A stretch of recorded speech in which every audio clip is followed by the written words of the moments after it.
Hey guys, Brian again from Retread Paintball, and here we are with part 2 of our series on paintball tanks. So in part 1 was just an overview. In part 2, the topics are types, sizes, and materials, and a little bit on the history of paintball tanks. So let's start with the history here and move along pretty quick. We started with CO2, and in particular we started with 12 gram cartridges. Now these I used myself back in the late 80s in like Splatmaster pistols, and this is all we had, and you got maybe 20 shots, which was a lot back then actually, and then you swapped them out. And later some pump guns would have devices like this, which is still used today on a lot of pump guns, called like a bucket changer or a quick change CO2. And you would drop the 12 gram in and screw it down, and this part would be in your marker, and when you were done you would unscrew it, and with the big window here the 12 gram would just fall on the ground. So that's how we started. And as we moved along and guns kind of evolved a little bit, and the game evolved a little bit, we wanted to not have to carry so many 12 grams or not have to reload quite so much, or we wanted to shoot more paint without having to change. This will stop you. I mean, you may have one shot left in your marker, or you may vent out completely depending on the gun when you emptied this. So we went to what was called CA tanks, constant air tanks, which were CO2 tanks, not to be confused. CA, not to be confused with constant air or compressed air. These was still CO2, but we had higher capacity CO2 tanks. And here you can see in 7 ounce, 3 and 4 ounce, 12 ounce, 9 ounce. They went up to 20 ounce. I remember having a 20 ounce tank on my Tippmann semi-auto gun. These are aluminum tanks. The nice thing about these smaller diameter tanks, the 2-inch and under, I think you never have to hydro. So here we've got some tanks from, hey, right about the year I started. This isn't mine originally, but August of 1988 was when this was made, and you can still go and have this filled. We'll talk about hydro testing and whatnot in another another part of the series here. But the important thing to know is we were still in CO2 at that time in the history of paintball, and the problem with CO2 is it's very there's a couple problems with it. It's very sensitive to temperature, and your pressure would fluctuate. This tank out in the sun is going to output higher pressure. The pressure inside the bottle is going to increase if it's out in the sun.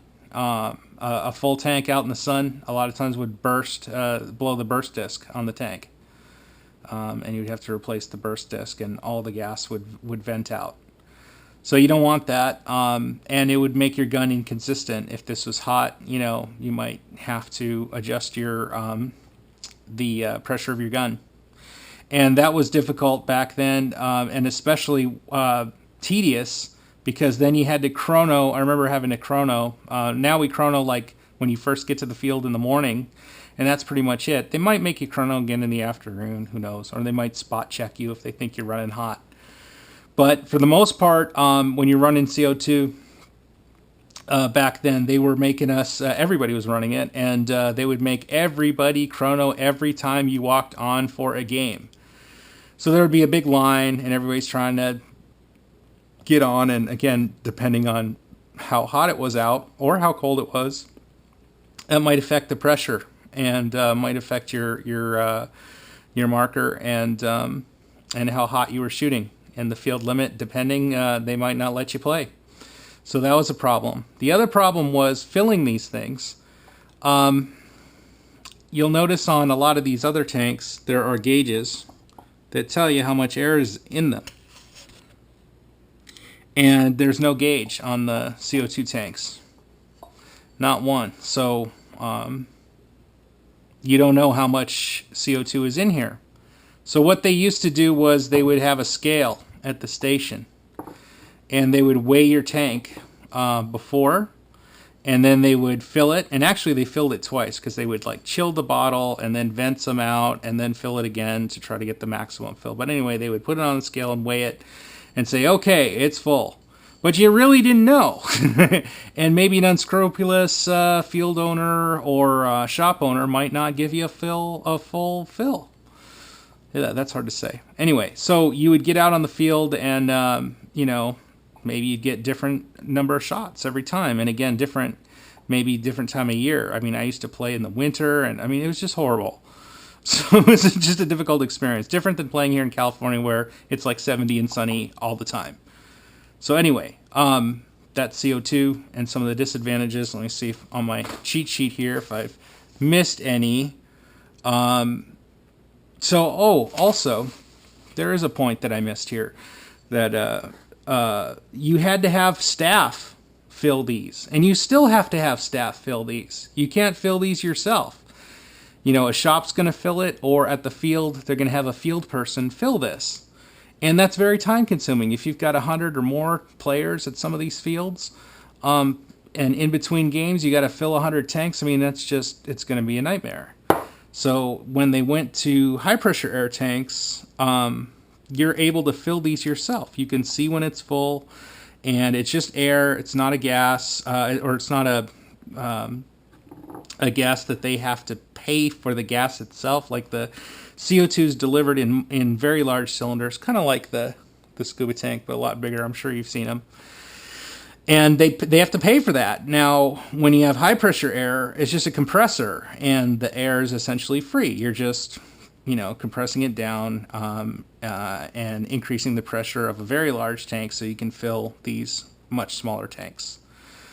So that was a huge disadvantage, I think, of CO2. So they went to the next thing we did was we had nitrogen and high pressure air tanks. So what we did was,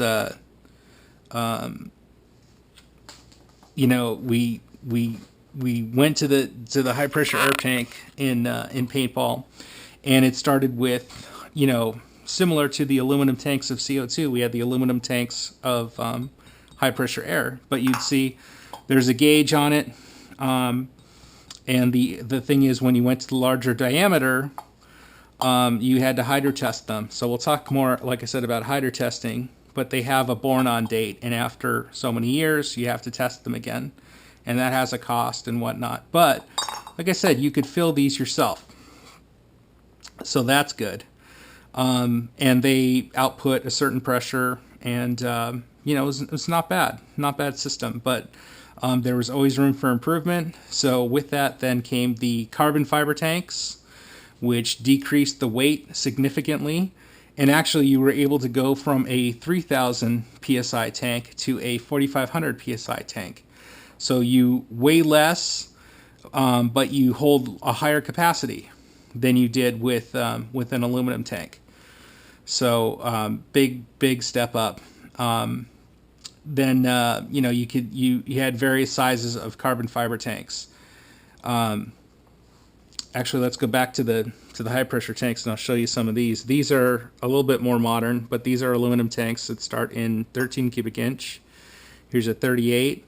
This is a 48. This is very common if you were to go to Walmart or Sport Chalet or Big Five or something and try to buy a tank. This might be the tank that they would have, probably the only tank they would have in a high pressure air tank, and they may only have CO2 tanks.